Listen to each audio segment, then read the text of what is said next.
Alright guys, welcome back to another episode of the League Express podcast. My name's Jake Kearnan, and joining me as always is the editor of League Express, Martyn, Sadler. And Martyn, another guest today.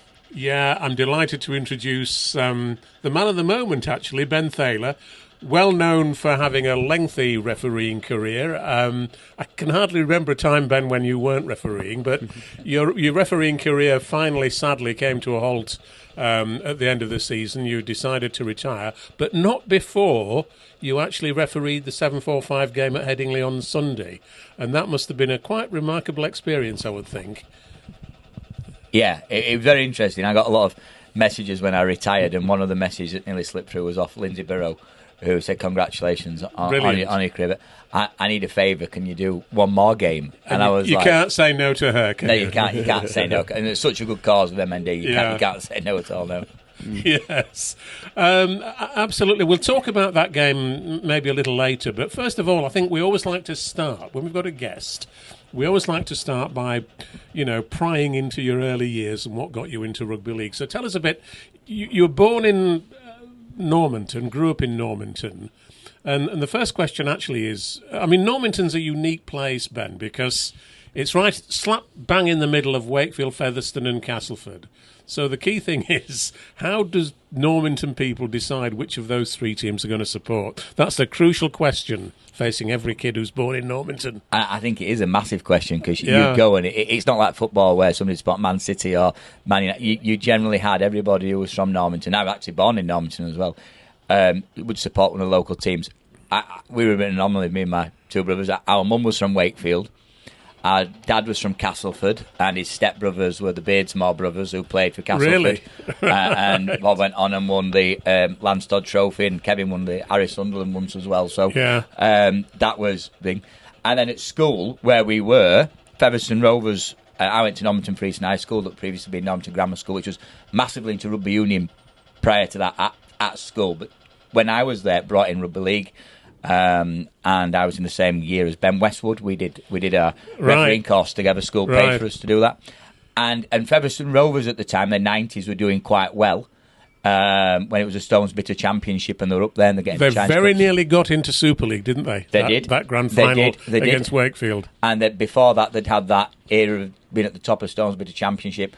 And to get kids there and get the crowds going, they offered all the high schools in that area a free pass. So the only season ticket I've ever had, which I didn't pay for, proper Yorkshireman, was actually given by Featherstone Rovers, and I went with a friend of mine and his dad, and every adult who went got 2 season tickets for children who went to school. Fantastic. That's a lesson that they ought to be, thinking about now, isn't it, really?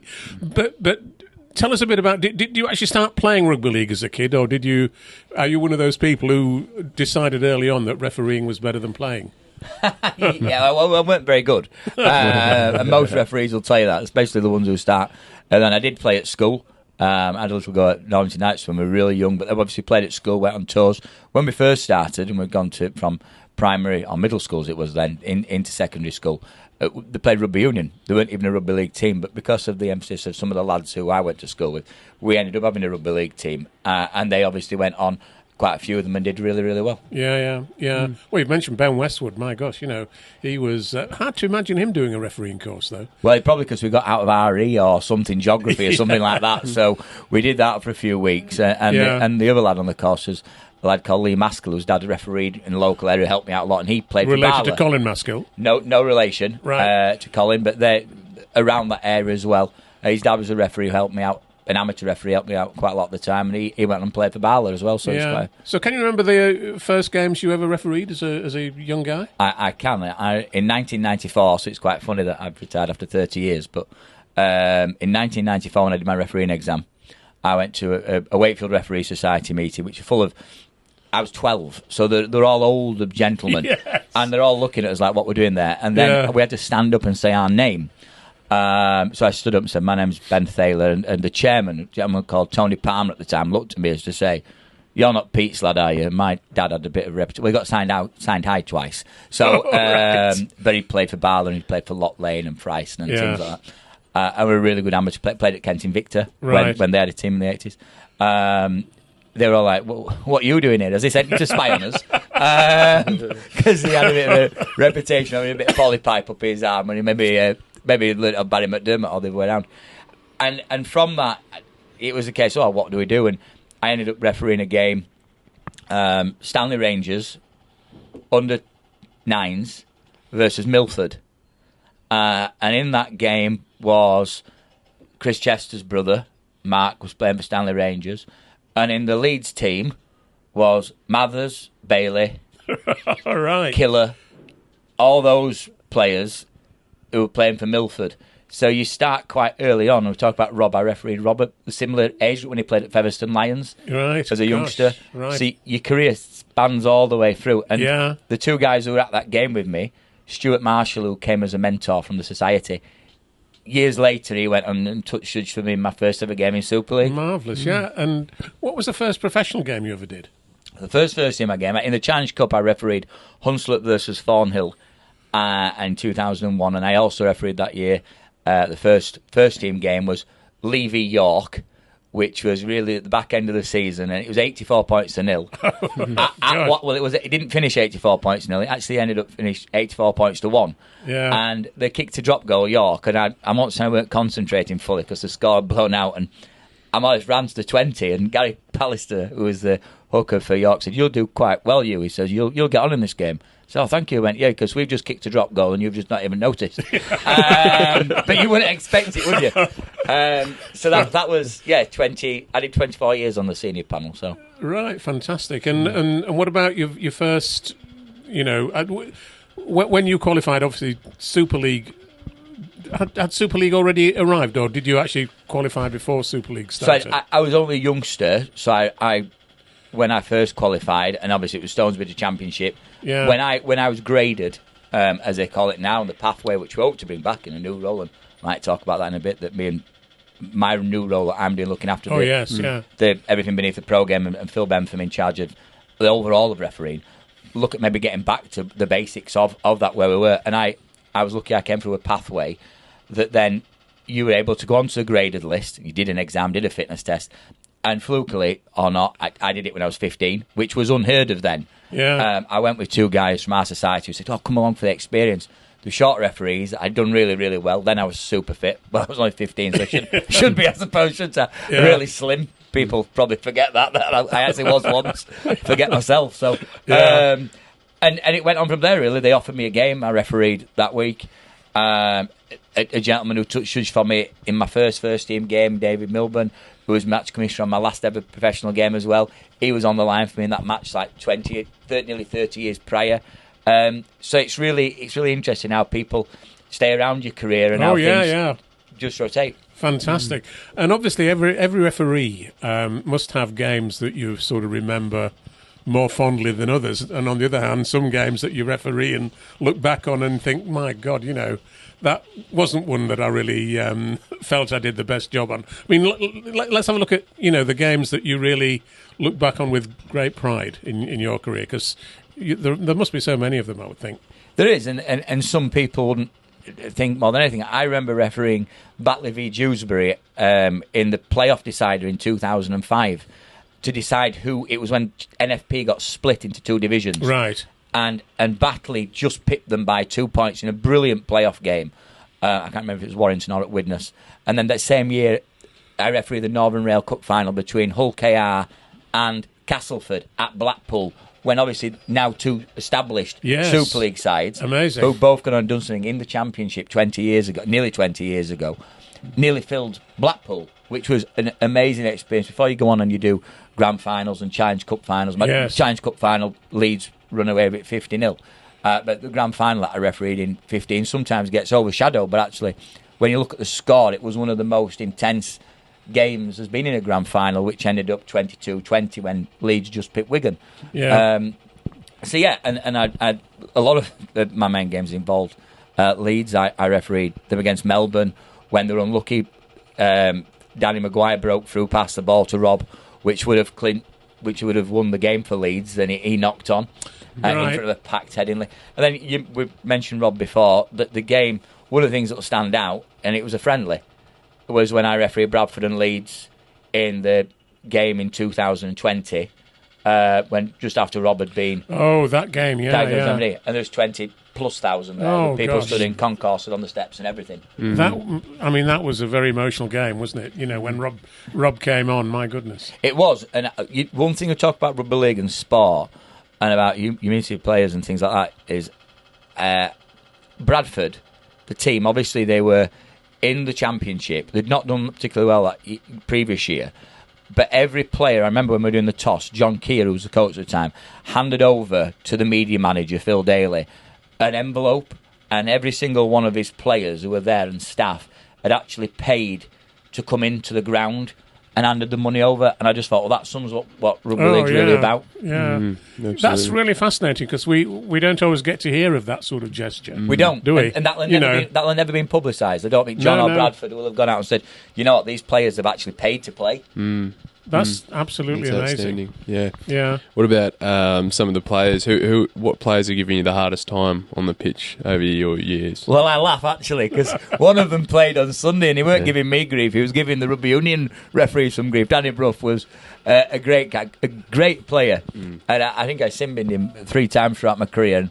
And not once was actually giving me dissent. It was actually Robert Hicks who was the touch judge. Yeah. Once he said to him, "You were useless this week," and that's why you're on the line. So Rob came on and sin-binned him. And then the week after, or a few weeks after, it happened again. And he walked past me, and I was like, "What's going on?" And I could hear through my earpiece Robert saying, I'm coming on. And Danny Brough tapped me and said, "Don't worry, I'm just going off." And I was like, "What?" But no.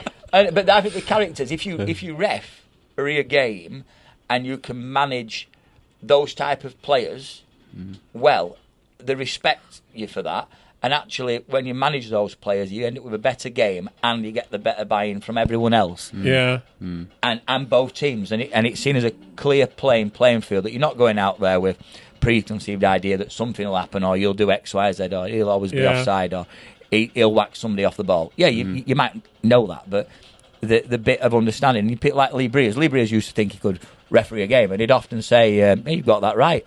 Oh, cheers. And things like that. Or, "You're not doing bad today at a scrum," when all the players are there. They're like, "You were crap last week, though. We all watched on telly," and I was like, "Wow."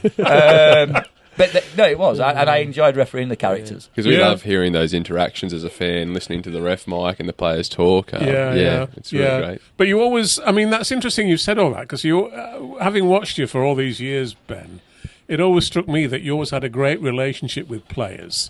And, whereas some players might try and exploit a less experienced guy who was a bit more unsure of himself, with you, that was never a problem. It always struck me, although it didn't appear to be. It weren't, because I the other thing I mentioned before is about the players having refereed them started at a young age. So I'd refereed a lot of these players through when they played amateur academies, so our careers ran parallel with one another, and then luckily enough, obviously, then into Super Championship and then Super League with a lot of them, and it is really interesting that can happen, and you bounce off one another. Luke Gale played in the game as well. I laugh.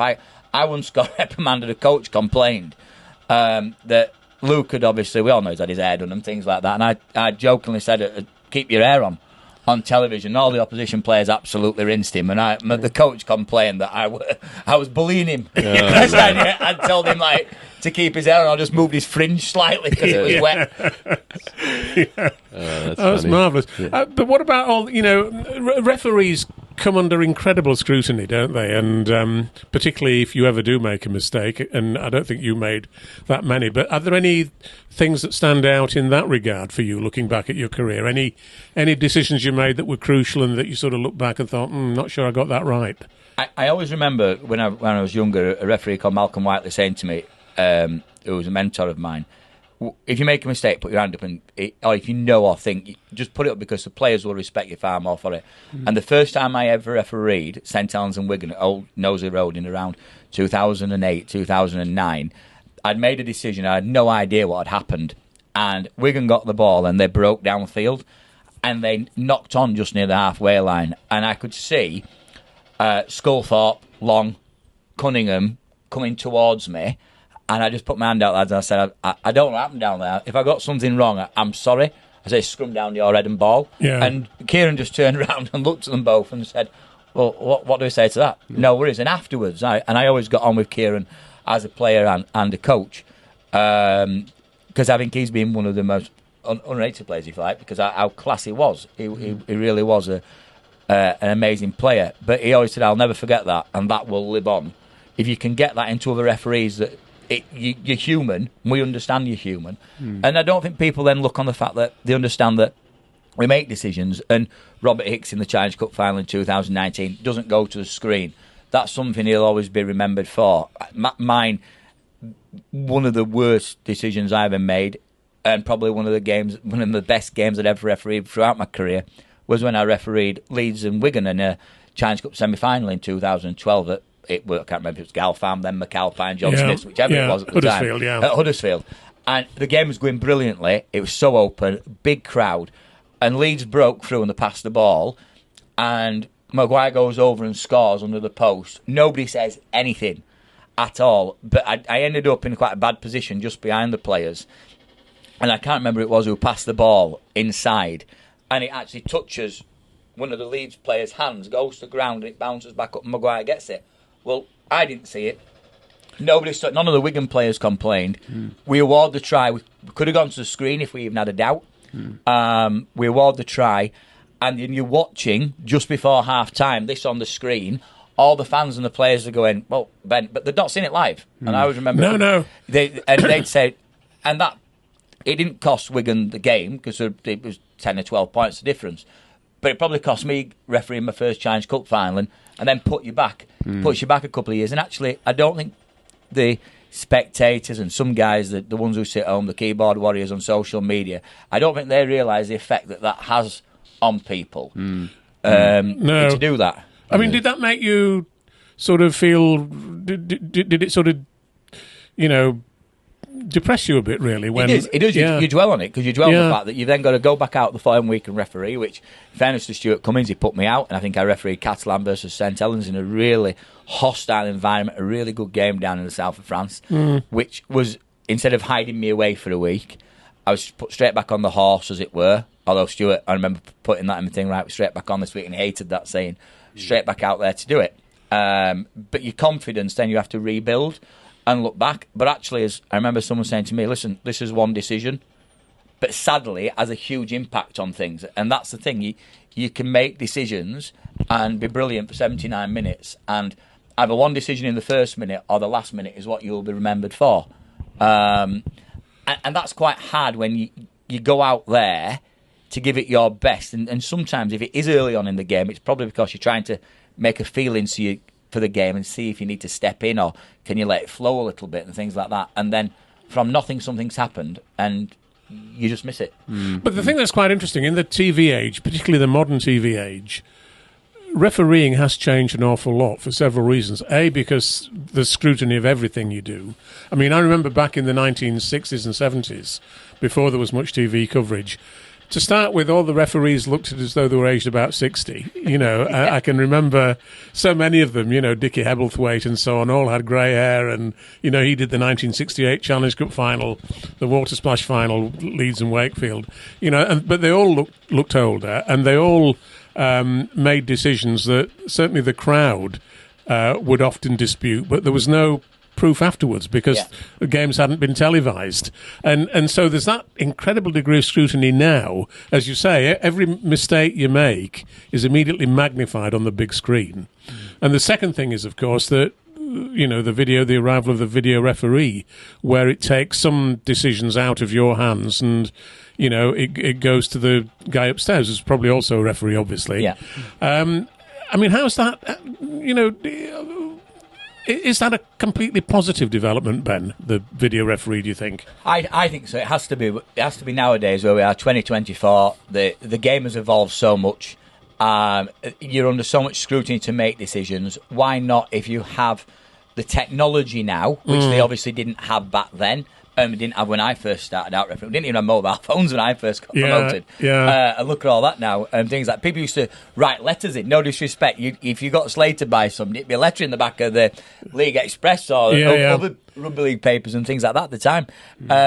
Or somebody going on Radio Leeds complaining about you. You wouldn't have that now. They're just on Twitter or X or whatever and everything else. But I do think that there is a place. If you look at, we were, 1996 when we brought in the video referee of that first ever Super League game in Paris Saint-Germain and Sheffield. And that the role of the video referee has evolved. Some would say they get involved too much. I don't think they do, personally. We probably think they do now more because every game's on TV. So every Super League game's on TV. When we're on the BBC, generally it's knockout rugby. It's a Challenge Cup or something like that. You're going to go to the screen if you are unsure. Our best referees make decisions, and that has always been the case. But there are times which, no matter where you are or who you are as a referee, you might just not have seen something.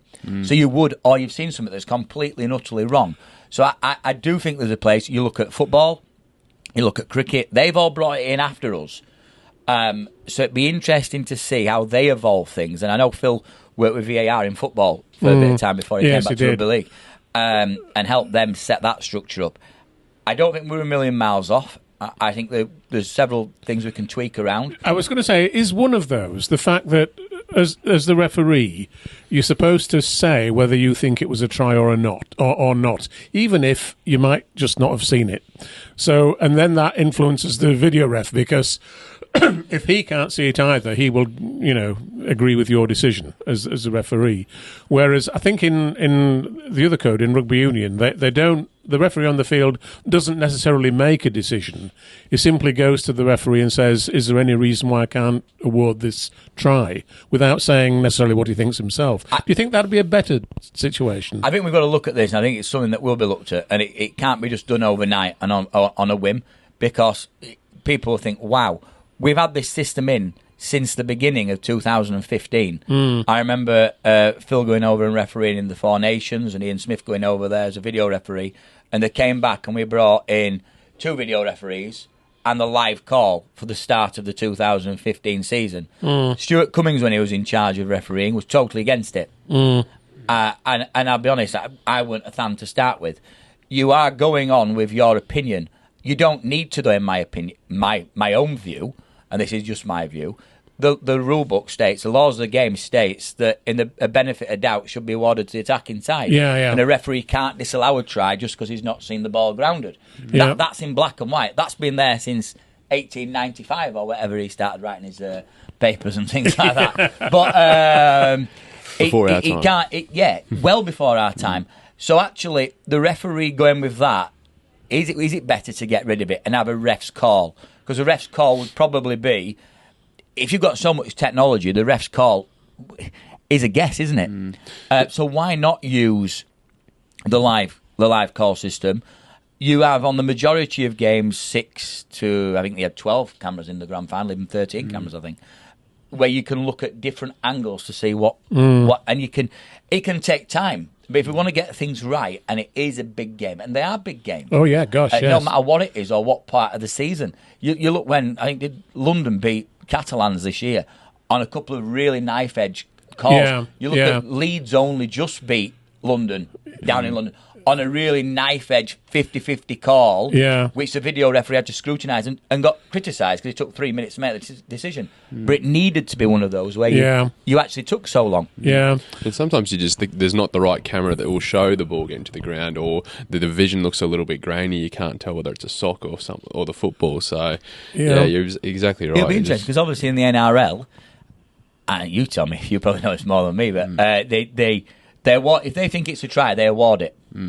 And they award it and they get on with it. They only hand stuff on that's no try. And somebody will come back before the time, before they kick the goal and go, mate, you need to check that. Yes. If we did that, or we went back in time, games would go on forever. Because if you did give tries, because you weren't adamant there was in touch, and a lot of the time we are checking stuff on touch, which is a really hard decision. We're talking millimetres here that you can't always see with the human eye. Why do we want to get down where we give it and then they disallow it later on? Because then you've got time to go back. The crowd have cheered. That would take away the impetus of the game. It'd take away the crowd environment, the noise of celebration. Well, it's interesting, isn't it, that in football a lot of people hate VAR. Because they think it takes time and it reduces the atmosphere and it takes away the joy of a goal in a sense. But I think it's here to stay, isn't it? I can't see in football, and I'm not a huge football fan, but I don't see how, because the game was so free-flowing, the referee made a decision, that was it, done. If they want to use technology, and I don't, when why they've not brought in before. When if you look at the money that's in football, and things like that. Gosh, we use the video or replays on darts and all sorts and bowls and things like that. So why would you not use it in probably the leading sport in the world, which is played in more or less every country? I can't see how they're going to ever get a model that will please everybody. No. Because to make a decision and review a decision will take time. Yeah. Do they slow it down once the ball goes in the post or a penalty and the ball goes in the net? Sorry, do they slow it down the time the restart so it's reviewed and they're all reviewed and you cheer and then go back? I don't know because I've never really played football, so I wouldn't know about that. When it's a penalty, it's a yes or no decision. It's a bit like if you look at us sometimes on foul play, a video referee will take his time on reviewing a tackle, and sometimes it can look worse or far worse slowed down than it is live and things like that. So on penalties, I'm guessing it's a bit like our foul play. You're not going to make a decision bump just like that unless it's clear cut. Or we have somebody that you can see smash somebody's face in, he's off the ground and his arms wrapped round his head. A lot of send-offs now you see are technical. Yeah, that's right.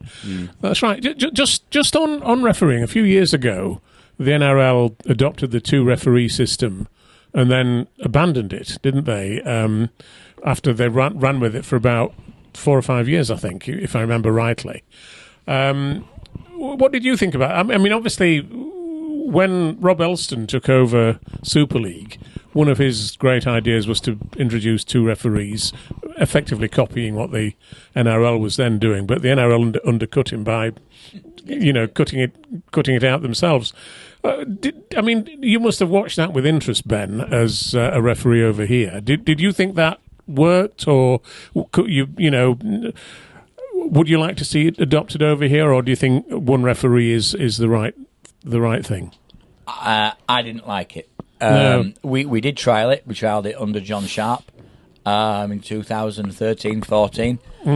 Again, it was something Stuart Cummins didn't want to do. They looked at let's copy what they're doing in the NRL.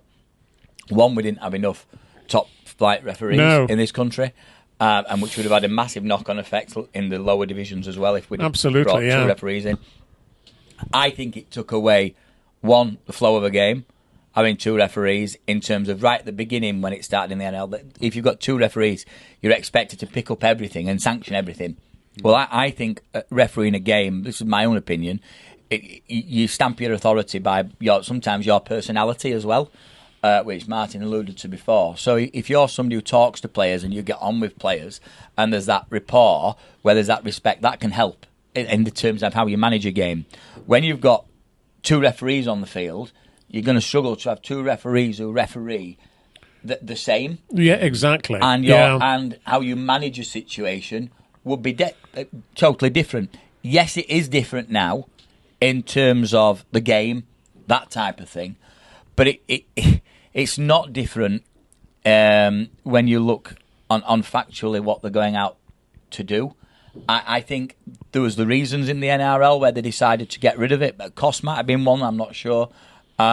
You look at them now. Well, I'm really glad they did, actually. Well, I am. If you look at it now, you see that Ashley has proven that he is the top referee over there because he's probably the best referee that I ever worked with, including Stuart Cummins, who have been active at the same time. That's really interesting you say that about Ashley because, when he was here, I mean, he was obviously a lot younger than he is now and he was starting on his refereeing career, but he used to get quite a lot of criticism, didn't he, from people? And it's done an incredible job to get where he is now. It's quite. I mean, I think he is regarded as the number one referee in Australia. I think he's the number one referee in the world, and I think he's been the number one referee in the world for a very long time. Right. Maybe again it might have been his personality or his mannerisms as things like that. It probably was that. If you think of early 2000s when he broke through over here, and 5-10 years before, no disrespect, our public were used to the great Johnny Olsworth, who I had such admiration for, amazing man and a great mentor of mine. You went from Lindop era and Thompson to John Olsworth to then you end up with Russell Smith and Stuart Cummins, and Ashley comes along, young, Aussie, not confident. He's very confident. Yeah. But if you watch games, it's very rare he made a mistake Really is. Yeah, when you watch the game back, you might think, oh, well, and he was straight down the middle. Technically, he was a great referee, I thought, as well, and dealing with stuff, the big decisions as well. And he weren't scared about lifting his head above the parapet and making them.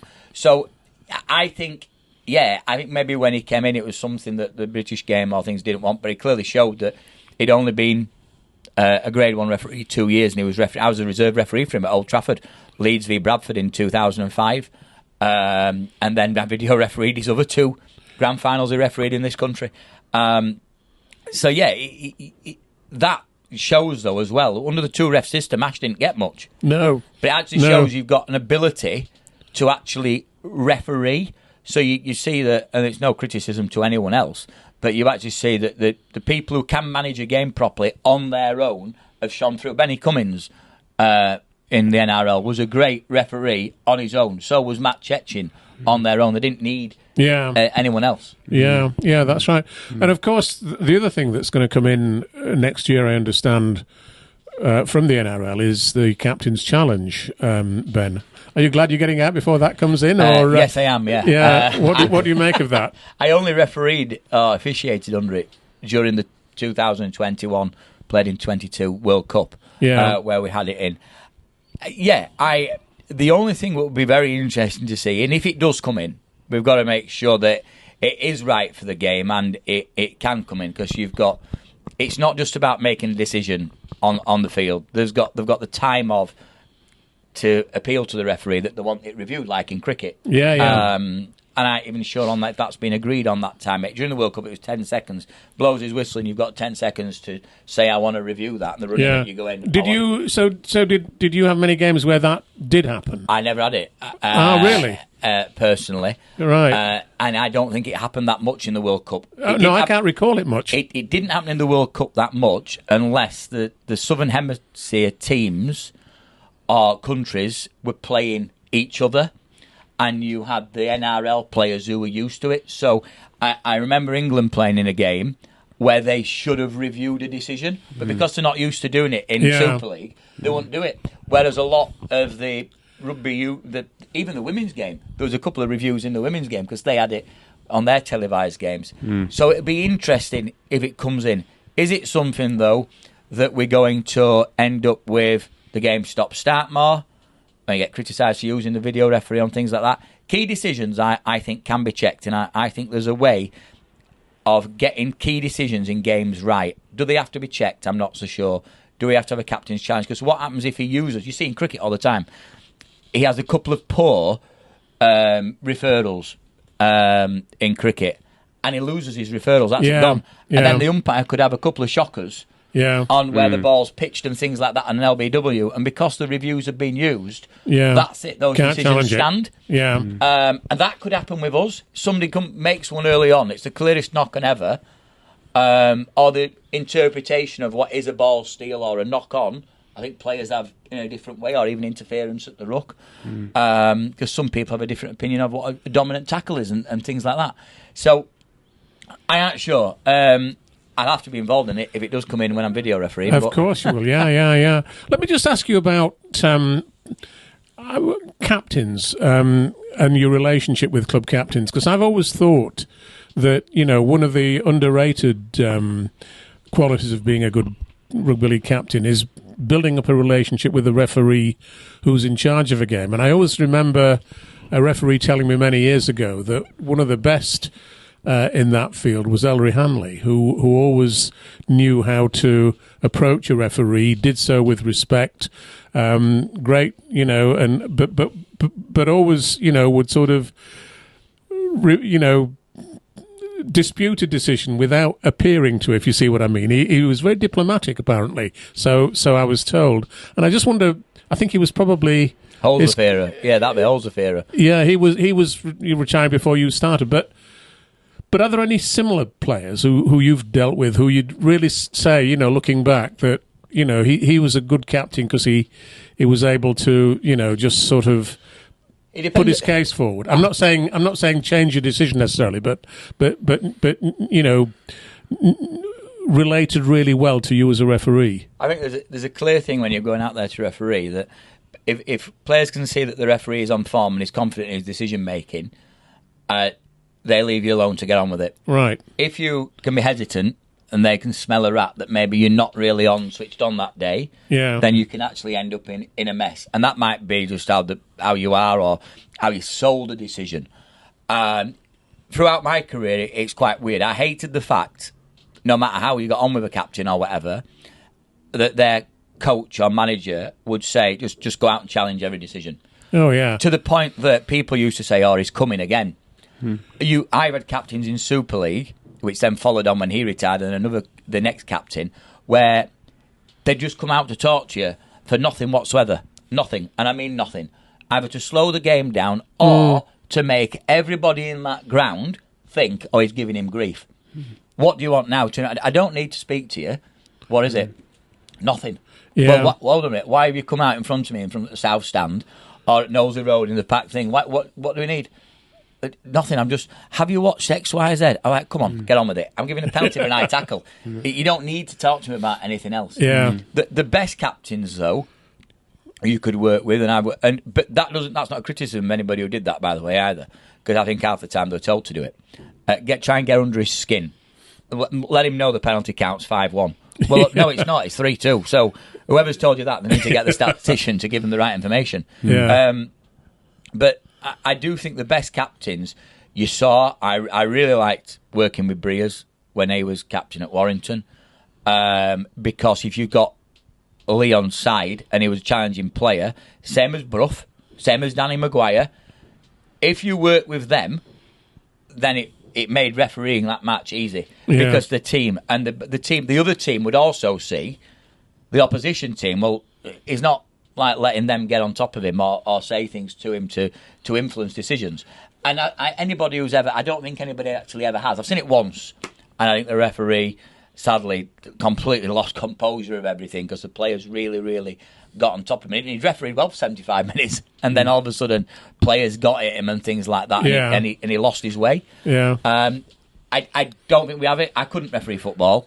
And I don't know how some of the lads do with people coming at you and things like that. No. Because the other thing in that, if you watch grassroots football, it's as bad at grassroots. Yes, as at the top, kids are copying the because top players. If they watch them do it in the Premiership, and the Premier League, it's all right. They're seen as it's all right further down, whereas we don't. And of course, you then have got the dads on the touchline as well who add to that. So that must be awful, mustn't it, for football referees? I think it is, and I do think they need to look at that and how it can be stamped out. Yeah. I don't think it's as bad as it was. Yeah.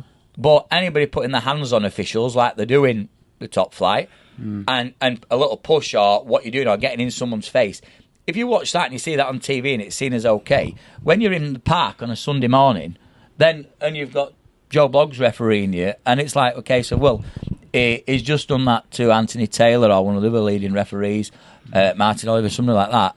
Well, if it can happen to him, we can do it to him. Of course. That's wrong. But that's for the governing body to stop that happening. Let me just ask you about one other thing.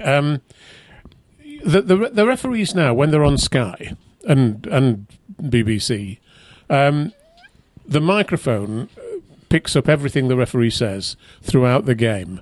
And I wonder what referees think about that. You know, obviously, it's really interesting when you see a referee talking to a player who's transgressed in some way, and it's always fascinating to hear, you know, what the referee says and what his decision is, yellow card or whatever. But I'm less sure, and Tim Butcher, my colleague, wrote a piece this week saying, you know, it can be really off-putting to watch a game where you're constantly listening to the referee shouting, move, move, get back 10 metres, or, you know, and yelling advice to the players on the pitch. And he says, you know, the referee's mic should be, you know, muted to avoid all that, so that it's only switched on when he's saying something we particularly want to hear. What's your thought about that? Well, I laugh because myself and a former colleague, Ian Smith, when we were in Super League, we went full time. Ian's quite loud as well. Yeah. And he actually sounded like a demented cow mooing when he was shouting moo. Yeah. And people would say that. And Neville Smith, the producer of Sky, who should be credited for everything we're at really, and where rugby league is at, and Super League. He used to turn me and Ian down because we were quite loud. Do you do that? Certain people people will be sat on the fence with this. Certain people like it because they like to understand and the knowledge of what's going on in the game. Certain people, I don't want to listen to him. But then as a referee, it's like you've always got to look at this. I'm not saying you would. You're going out there, and it's like a script, and that's why I think sometimes it takes the personality out of it as well. Because if you wanted to, you alluded to players in the past and referees in the past, earlier, Martyn, where you wanted to have a quiet word with somebody on the side. You can't do that now without everybody knowing. No. So Jim Mills always laughs about the fact that the best referees, in his opinion, would tip you off and go, "Hey, Jimmy, I've seen that. That's your last one." Right, you've got him back now, that's it, done. You can't do that in this day and age. We can't do it because of where the game has evolved to and where we're at with everything else. But certain things that you would like to have done, and I struggled, I'll be honest, the back end of my career where I'd always been able to do that. You could have a word with you, come on, pack it in, without it all being, well, why has he said that to him? Why is he tipping him off, but he's not? Well, actually, I'm tipping him off because I want the game to flow. I don't need to talk to your guys because they're actually doing as they should be. And I think preventative way, and the probably the way I got on with players and the respect worth both ways of me and a lot of the players I refereed was, if you're preventative in what you do and you talk to them and you get them back and pull them back on side and tell them to quicken it up in the ruck instead of just stand there giving penalties and 6 agains, which I hated giving anyway. I'm not a big fan of them. Before you say it, but I think it is hard. Yes. Should we do what rugby union do, which they always used to do with Nigel Owens, when he's pulling a player out, they turn him up and let's all listen and have a giggle to how I manage the situation. Then they turn him back down. And then they turn him back up when it was a try situation. Yeah, that might be if that's what. Yeah, I think that's what I prefer. I think that's what I prefer to see. Because I think sometimes it can come across as too loud with the referee just shouting instructions to one or both teams. I don't think the viewers need to hear that. Personally. No, they probably don't. And there's certain situations where a referee will raise his voice and to impose his authority, if you like. And certain referees, you go, wow, that's not like him. That's like, wow.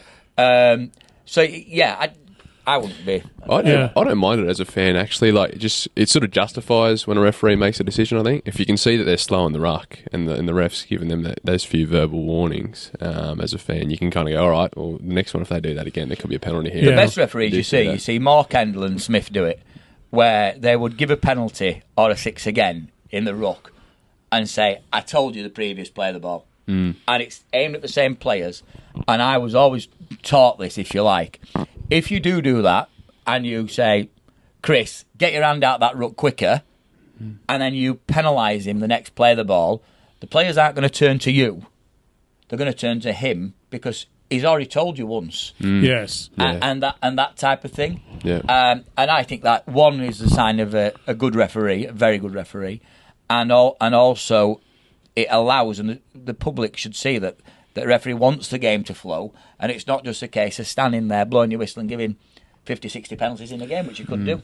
Absolutely. What do you think, Ben, about... I mean, there's an incredible degree of concern now about head contact, obviously, and we're trying to avoid it completely, and any head contact now merits at least a yellow card, and very often a red card. And that can... that's absolutely fine, but the trouble is it then leads to games... 12 against 13 or sometimes even 11 against 13 occasionally. There's been a bit of talk to say that perhaps the player who is off the field should be, effectively penalised by being off the field. But would it be sensible to still allow a substitute to come on to even up the playing numbers again to avoid a blowout? The only issue, I get that. I once had that in one of the first ever games I refereed at Grade 1. I did a friendly, Huddersfield v Keighley, and they'd agreed before, if anybody's ever at Keighley on Friday night, if anybody's sin-binned, because it's a training game, a pre-season game, we'll let them back on. will let a sub come on. Yeah. My gosh. I think one of my touch... Dave, from around here, Dave Ansell. He was a touch judge, and this specky leant over and went, they've got, 13 players on you lot that you've seen... I don't think they should. I think, in a game like that, a friendly, where you're getting people on. But no, there needs to be a sanction for that game, because it shouldn't be, and this is why we're lucky. I've argued for years, and it's quite funny, it's come right at the end of my career, for the consistency of the competition, every game needed to be on television, or every game needed to have a video referee. So I'm pleased that is where we're at, because that is a full-on level playing field, whether that be on decisions in relation to tries, and also where foul play can be reviewed. So it's not a case of, if you're on the 2 telly games and you hit somebody off the ball, you are sent off or sin-binned. But actually, if you're at Castleford playing Salford and it's Sunday afternoon, not on TV, and that happens, they've not seen it properly, therefore that player, nothing happens to him. Yeah. And or a player's on report, or actually, no, the match review deal with it, and the team who actually they offended against, they don't get any benefit to it. It's the week after where the team gets a reward. Sure. And there has to be some... It is quite difficult. I think it's brought in for the right reasons in relation to head contact and things like that. Well, it's definitely brought in. There's no question about if it's wrong or right to bring it in. Are the sanctions right? I don't know. And that's something that, as a game, will evolve, and to see if we can get it right and tweak it. We changed things last year. Yeah. We had to change things because it went too hard to start with. We need to look. The game was, as I think it was Ralph Rimmer or Tony Sutton said, uninsurable at the time, and things needed to change, which is sad. If we didn't, what was it, something like 60 odd insurance companies, only 2 had come anywhere near. Yeah. The premiums tripled and things like that, into the millions. I think we need to look. It isn't, sadly, bring back Biff. Them days have gone. People actually don't want to see that. No, I don't think so. I don't. The people who watch rugby league now, every now and again, i.e. Origin games in the NRL, but there's a level. So you can actually hurt somebody by being strong in a tackle without knocking the head off or throwing a punch or something. I mean, like that. I've not seen all the relevant stats for this year, but I get the feeling that head contact is much less than it was a few years ago. Do you, as a referee? I know that's a fact. Yeah. I don't know the exact numbers, but I do know they've already done the study into it all. Yeah. And it is drastically reduced. Yeah. And that's probably because the education that players have throughout the game, not just in Super League, but all the way down, that these are the sanctions should you do it. And if something is deliberate or something like that, the difference between deliberate, reckless, forceful, all that type of thing comes into making a decision. And it is hard when you're at King's Cross Park or at Brighouse just down the road from here on a Sunday morning and you've got to make a decision and you're on your own and things like that. But for the game to continue as it is, and there is a spectacle that people love, then they have to bring something in to measure it. I don't... At the beginning of the year, it was quite hard, and I didn't enjoy being involved in it, I'll be totally honest. And I don't know any referee that did. When you give it a framework, and it's not a case of, he stepped him and things like that, which you used to use a bit of your own nounce and rugby league noise, you say, well, no, I think that's the mechanics of the tackle at the beginning of the year. We didn't do that. Beginning of the year, it was, this is a framework, you follow that equals yellow, that equals red.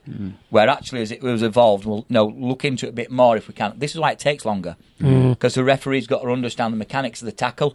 Is it secondary contact? Have I come in and off you, that then bouncing it, Martyn in the head, so it's not direct? Players' legs getting chopped. Players' legs and things like that. He's dropping. He's actually falling. So it's not just a case of he's hit him in the head, he's off. It's quite a judgment, isn't it, that you've got to make? I think it's huge. And I've been involved in some really big incidents this year as a video referee where we've sent players off. And some of them, yes, they would have been sent off the year before. Yeah. But there's others where technically, no, they wouldn't. And 5 years ago, it probably wasn't even a penalty. Yeah. But again, going back to rugby union, I believe they've got a system now where a player can be given a yellow card, but when he's off the field, the video referee people can effectively turn that into a red card. Do you think that's a system that's got legs, or do you think it's too tricky? I think you'd have to look. we've just evolved to the fact that we have a video referee at every game. So we have a live review system at all the games. We are not in the position like the PGMOL are, that they've got Stockley Park, or we've got the bunker in the NRL, where there's 4 or 5 people watching it, and you've got a live concussion person, not live concussion, a live match review panel member next to you going, wow, that's a massive charge. The video referee's clearly got that wrong. That might be something that evolves in the next few years down the line, but there's obviously got to be some funding into that to ensure that comes in. Go on, I was just say, we also have to touch on your new role at some stage, mate. But just one quick one from me. There was a lot of whispers about the NRL potentially changing the kickoff rule. Do you think something needs to be done around the kickoff? Will we see that taken from the game at some stage down the line? Having refereed the game at the weekend where rugby union kick off short a lot, that might be something we maybe look at bringing in if that's what will help to prevent the number of head contacts and things like that. Will it though? I don't really know. You've got the fact that somebody running at somebody who's had a 40-metre run up, running at somebody's like running against a brick wall, whereas obviously short kick-offs and things like that. And then we're on about, if it didn't go 10, they could kick off again and things like that. That could end up looking like something like the under 8s. Well, he's knocked on, give him the ball back. Oh, well, it's not gone 10, we'll do it again. And I don't know where we stand with that, if I'm honest. If it helps, then why not? But why not make it? It's not kicking off on the 40 and people are not knowing where we're standing and all this sort of stuff. Have it from the halfway line, but say you've got to reduce how far you kick and that type of, or it's along the floor or whatever. Just in the NFL, like they're looking at, or they've even implemented this year. They put the defensive line down on essentially, it was at the 30 or the 20-yard line, and then they can't move until the players caught the ball. It might be hard with us with our offside rules, but something like that could work if you could just make that exception. Because obviously, if you're looking at the fact that there's not the distance and the impact of them running towards one another from 20, 30 metres. So that could be something, but you're right, an offside player or judging on that, how are we going to judge and all that? That would throw in Martyn's point about you'd probably then need another official or someone else on the field. You've just mentioned the 7-4-5 game that you did on Sunday. Let's just go back to that now. What did you make of it? I mean, obviously quite an honour, I think, to be asked to referee that game, Ben. A totally unique game. League lads on one side, union lads on the other. Some of the players on both sides coming out of retirement to play in it for the MND community. 10,000 and odd people were there, so obviously a great atmosphere by all accounts. I'd have loved to have been there, but I was in this office putting our newspaper together, unfortunately. But what did you make of it? And does that game have legs? Will it be played again? And, could you see it as a sort of form of rugby, spreading beyond just an annual game at Headingley? Well, I think next year they're talking about it being at Leicester. Right. And it rotating between the two. It was an honour when Lindsay asked me. Lindsay Burrow, if I would referee the game, I had a lot of respect for Rob and the work that him and Ed Slater and Doddie Weir have done for the awareness of MND. Just shows that professional sports people or people in the public eye that what they can help with in bringing and highlighting the focus on the need for fighting obviously such a horrific disease. Do I think it has its legs? Yeah, yes I do. First of all, people was like, well, is it going to be touch and pass? Is it going to be the first half's rugby league, the second half's rugby union? And I think you have to credit Phil Daly at Leeds Rhinos for this as well, at looking at the laws of the game and how it was set up. So the majority of it was rugby league. However, they went back 5 instead of 10. We had line-outs. Our play the balls were our type of play the balls, but would probably look, if I allowed some of those play the balls to go last year, I'd have ended up in the NCL, never mind Championship or League One. It was more of a rugby union maul stroke ruck than a rugby league play the ball, but we didn't have players diving on, so once somebody's tackled, held like in rugby league, they play the ball. We had line-outs, we had scrums, we had the scoring of what was in rugby union, and that type of thing. And it worked. It worked. I think it's a great concept. I think it has legs to start with. I think it would be more like we have Football Aid in football, don't we? Where they bring in other celebrities or other people from other sports, and they do it for charity. But yes, I think it's massive. I think it's definitely something that as Martyn said, over 10,000 people are in Handley. Great stadium. The big surprise for me was it wasn't shown on any TV channel. I think they wanted to get it right, first of all. Yeah. I think they wanted to get it right, and I think the option was They didn't there. want to risk putting it on if it flopped. Yeah, and I think moving forward, I think you'll definitely see it on whatever platform it will be on, and it's probably worth me getting fit for one game a year and getting my boots out. I think you go back 5 metres, mate. I can go back 5. Well, when they said it was 5 metres, I said yes straight away. But if rugby league comes back 5 metres, I might come back full stop. No, certainly won't be doing that. But I do. I think it has legs, and you never know in 20 years' time with our codes as they are at the minute. I know they're separated 130 years ago or whatever it was, but realistically, rugby league is played in the north of the country, and rugby union is played in the south.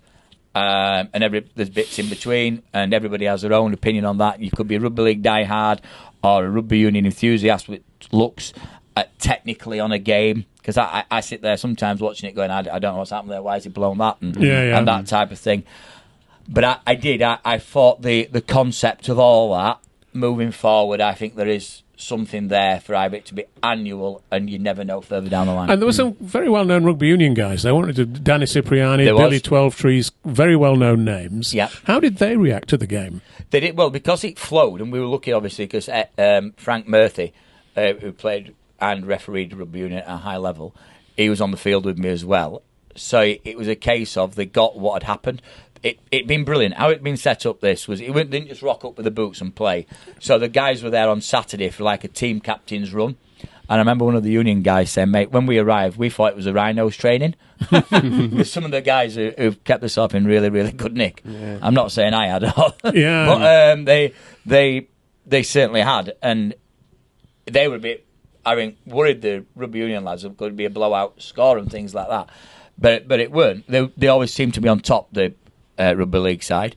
But the concept of it all really did work. Yeah, and I think that you got the buy-in off them of what went off. And somebody said to me afterwards, Danny Maguire should never have retired as a player. Well, no, he shouldn't, because he looks as fit now as he did at the end of his career. Yeah. And he just showed the way he breaks and he passed the ball around and it was going around. Not lost any of it. It not lost any of it now. We saw Adrian Morley the other day. He looks in great shape still as well. Absolutely. There's a lot, and you know what? It's great. A lot of those players I saw a few weeks ago on a rugby league cares, I think walk or bike ride or something like that.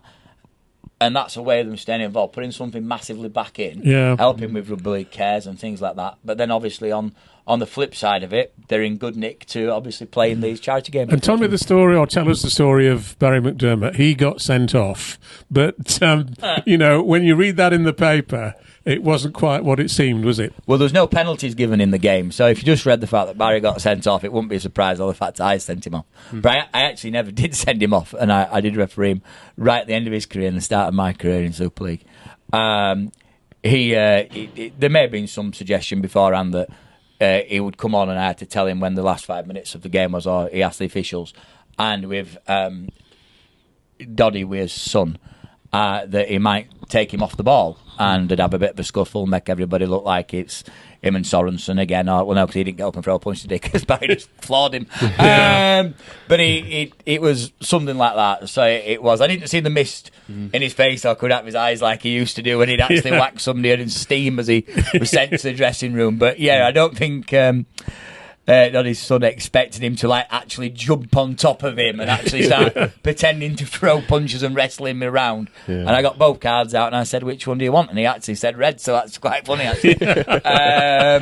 So yeah, it was a great day and it added to all the atmosphere, if you like, and things, what was going off. Yeah, that's great. It's awesome. Just quickly, mate, talk us through your new role with the RFL. No longer refereeing next season. What can you tell us about that? Well, people will be quite happy with that. I laughed actually on Sunday that somebody shouted from the stands, Thaler, you don't know what you're doing. And I was like, well, actually, no, I don't know what I'm doing today because I had no idea. It is sad, but there's time I got injured quite a lot over the last couple of years. And when Phil came in, he offered me a position just as I was starting to come through my rehab, and I've been out for 4 months. And it was an opportunity I couldn't really turn down that might not be there in a couple of years' time. And sadly, recruitment and development has been neglected for a couple of years. It's something I'm quite passionate about, and I've actually managed in the past on a part-time basis. So I have a good nucleus of people around. I think we just need to get structures back in place. We need to target the right people. You look at the fact that Tara Jones, who'd have thought 20 years ago and worked full-time, that when I retired, that it would be a woman, a female, coming onto the panel. Absolutely. But let's be right as well. This isn't a tick box exercise. This is a fact. She deserved her opportunity. Because actually she's played at St Helens and refereed up to League One level, and touched us in Super League, whilst having a career outside of the sport and playing in Women's Super League. I actually think it would be a massive thing for Women's Super League that they can actually see. And I think the recruitment around women officials and female officials will look at Tara as a role model, as well as Caitlin Beavers, who did a really good job before she concentrated more on playing when she was at the Rhinos and things. But there is a career also for them, and I actually do think you'll see a massive influx in new female women officials coming into the game. We've also got... And they're needed, aren't they? They are, and we've got a far better competition, which is in the public eye. I was somewhere last week where we talked about BAME officials and black officials, and the fact we don't seem to have that many officials in the game. We're not probably going to have that many if you look on the numbers of compared to who plays, because generally you've played first and then gone into officiating. But you look at the fact that Liam Rush has broke through into Super League, and in my opinion is definitely one for the future, and will referee, undoubtedly he'll referee a Grand Final and Challenge Cup Final and numerous, because I think he really will be the next best thing out of that group. You've got beneath them a young lad called Aaron Belafonte who will come through again. And that's through hard work. This is not Rugby League ticking a box. They've deserved, and I want to make sure that's clear, they've deserved their chance at the elite level, and they've performed. And I think there's going to be a chance of, you'll see that people will have the opportunity. What I would like to see is scholarship, academy players don't get a contract, see that there's another way of staying in the sport. Yeah. There's a couple of lads who've taken up refereeing in the last couple of years who've probably waited too long, played in Championship, or League One as it were, gone away, done a bit of coaching in the amateur community game, and then at 37, 38 decided, I'll take up refereeing. And by the time they get through the system, the 40, 41... What's the retirement age then now? Well, there's not now. It all depends when you start, because some people can obviously go on longer.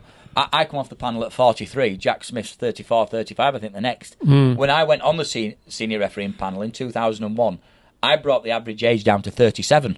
Well, we've not even got anybody who's 37 on full-time panel at the minute. No. So that just shows how the game and officiating has certainly does. Evolved in that time. But I think we can. I think there is issues. I was in Millom in Cumbria last night, in Barrow, meeting the West Cumbria and Barrow referees. I was in London last week. I was in Hull on Saturday. And there's areas where we need to target quickly to get things right, so at the elite level there is far more competition, and there's a clear pathway for referees to come through and excel at whatever level they want to referee at. Do you actually work in the RFL's HQ in Manchester, or do you actually work from home? No, right. So I'm in there a few days a week at the Etihad, right? And will continue to do, because obviously part of my role as well, I will stay involved in the professional game, but only as a video referee. Something that they've done in the NRL, where people, when they've retired, have stayed on. We used to have it years ago. So I will stay around the guys. So I'm in touch with everything that's going off on a day-to-day basis, but then away from meetings that they have around video refereeing and head contact and that sort of stuff, my sole focus is on that, and obviously getting around the country, getting into our community clubs where we can see and let people know that there is now an opportunity. I did it as a hobby. And then went on to university and things like that. I'd have never thought then that 20 years later I would retire as a professional referee. It's taken me all over the world. So the opportunities out there are huge. And players who are finishing, I seriously think they should look at that. If somebody falls out of love with the game in the 20s, it's a different way of actually coming in and actually being involved at the very elite level. That just raises one final point from me, actually, Ben. When you say you've refereed all over the world, I mean, the obvious question then is, which place were you most pleased to have refereed in? Where did you, of all the places it took you to, where are you sort of happiest to have been? Is there a place you can identify? Well, Workington on a cold winter Friday night weren't always. It was cold there last night. So imagine what it was going to be like in a few weeks' time. Yeah, I was quite fortunate that in, I think it was 18-19, I refereed a test match in Denver. You did that game, and then I came back, and a couple of weeks later, we had Magic at Anfield. I then went and refereed in Barcelona. And it was like, this is for real, unreal. This amazing. And within about actually, that 6 makes weeks, me want to be a referee. In 6 weeks, I'd refereed at Nou Camp, the Mile High Stadium in Denver. I forgot the actual name of it. Mile High Stadium. It is the Mile High Stadium, isn't it? Anfield, and then some of the top football games. I think for 6 weeks or 7 weeks, I'd refereed at a football ground.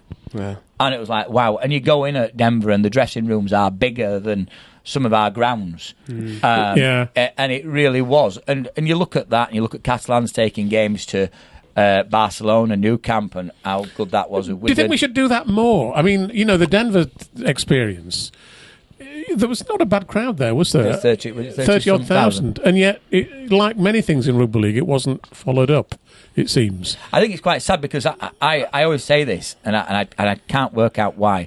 During the 2013 World Cup, I refereed at Bristol. I refereed the Cook Islands versus the USA. Absolutely. It was one of the best games of the tournament. Yeah. A nation of 20,000 versus a nation of 300 million. 300 million. Yeah.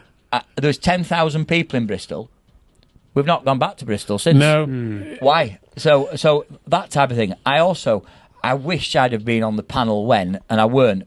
I think it was the second year of Super League or the third year, where they actually went round.